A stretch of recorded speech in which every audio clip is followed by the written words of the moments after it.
We're joined by Jamelle Bouie, chief political correspondent at Slate and a CBS News political contributor. Jamelle, good morning. Good morning. Just 2 weeks ago, the health care looked dead in the House. Right. So what happened between the Trump administration and House Republicans? I think the administration put a lot of pressure on House Republicans to begin getting something done. And there was already kind of a path available. Basically, if you could satisfy the demands of the most conservative members of the House, the Freedom Caucus, then you might be able to get all their votes and just need to peel a few of these moderates off. And that's basically what happened. The moderates are the ones that are theoretically most in danger in 2018, right? Jamelle, the nonpartisan Congressional Budget Office has not released its score on this latest version of the health care repeal. It will, though. How dangerous is that for Republicans looking at 2018? So when the first CBO score came down in March and the big headlines were 24 million people would lose their health insurance if this bill was passed, you immediately saw basically every vulnerable Republican back away. Right, shrink away. And in the public opinion polls, President Trump saw a stark decline in his approval that sort of didn't recover for about 3 or 4 weeks. I think if and when the CBO puts out its second score, you might see something similar. And I think that Republican moderates might be hoping that the Senate does something on their end to deal with those parts of the bill. But they will have voted for it already. Right, so they're already on record for it. But we talk about the Senate here. What happens with the Senate now? Because they're saying we're going to start from scratch. Right. The big sort of sticking point for Senate Republicans, and this includes everyone from Tom Cotton, the very conservative Arkansas senator, to more moderate senators like Susan Collins in Maine, is the Medicaid cuts. The Medicaid cuts end up yanking health insurance from about 14 million people, and these senators say our constituents will not accept that. And so I think when the Senate begins crafting their bill, that's where their attention will be, restoring the funding the House took from Medicaid.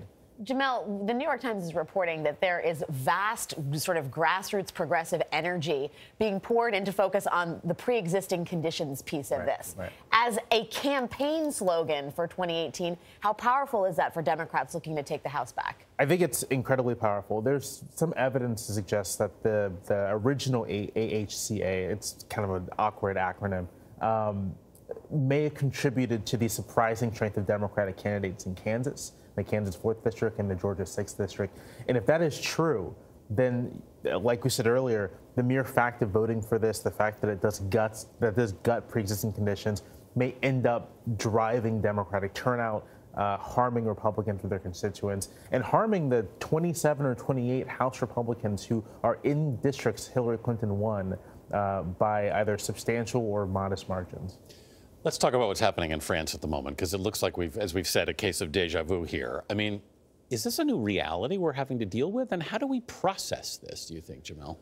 I think it is a new reality. And it's one of those things that's sort of difficult to know how to move forward, because, of course, you don't have any definitive proof of who is responsible for this. But I think the kind of the general wisdom here is that this is likely a function of the same hacking that we saw in the United States from Russian government or Russian-affiliated hackers, that it's being done in the service of far-right movements and far-right candidates. And I don't, it's one of the things where we can kind of state the reality of it, but how to deal with it, how to respond to it, I'm not entirely sure.